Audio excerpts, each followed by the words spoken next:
We got our fat burn and shredded abs workout today. We're doing crazy core. We got a ton of different core movements we're going to get through, all in the goal of about an hour time frame. Here's a preview of one of the movements that you'll be doing. A flexed arm hang knee raise hold, flexed arm hang knee raise, and then a flexed arm hang straight leg raise as you hold that flexed arm hang position. You're going to get a full body workout.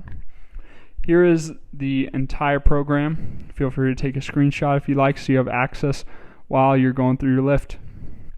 Round 1 is much fewer movements than round 2. Round 1 is all rep focus, so 3 sets of 20 reps for each exercise. You got your toe touches with a hip twist, trying to keep the legs fairly straight. I'm not too flexible, so I'm bending them a little, cheating, and then get your hips up and rotate on each hip twist.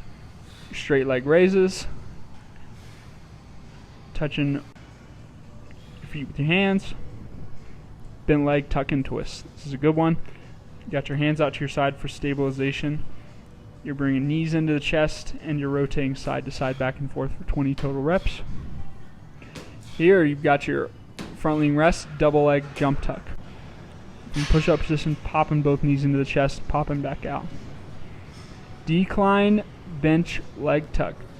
You can do this one from the floor if you don't have a decline bench, but it's much better range of motion on the decline bench. And if you want to make it even more challenging, you put a weight between your feet, or like a small medicine ball. And then final movement for the first round is side-to-side hanging plate raise.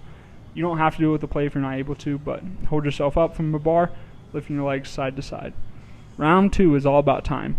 So it's 3 sets of about a minute for each movement. Okay, take breaks as you need. The first 4 movements are all on the pull-up bar, and then you go to the floor for the last set of movements. So you can hit all your bar movements for a minute, and then move to the floor, or however you want to break it up. You got dead hang, bent knee hold for a minute, then a dead hang leg raise hold for a minute, flexed arm hang, alternating bent knee tucks, and then your flexed arm hang leg raises. So the goal for the dynamic movements where you're actually raising your legs continuously is to maintain it for the entire 60 seconds if you're able to. For the hold, it's going to be a little bit tougher, so you may have to break up that 60 seconds, especially from the bar, which is why the dead hang, we're doing the holds because it's a little tougher variation. Then we move to the floor. You got your 6-inch hold, 60 seconds of holding. You go into your jackknifes up and down, and then here you see your scissor kicks, which is one leg over the other for 60 seconds. Then you switch it up to classic large jackknife. So still up and down, but now we're getting the bottom of our foot facing the sky and the other foot facing out. And then your large scissors, pretty self-explanatory. 60 seconds for all those movements. Try to maintain the work time as much as possible. We moved into some new movements, bicycles. Bicycles, I see some people do these crazy out of control. Control the extension of your leg.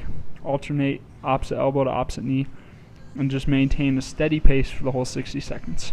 Hollow hold.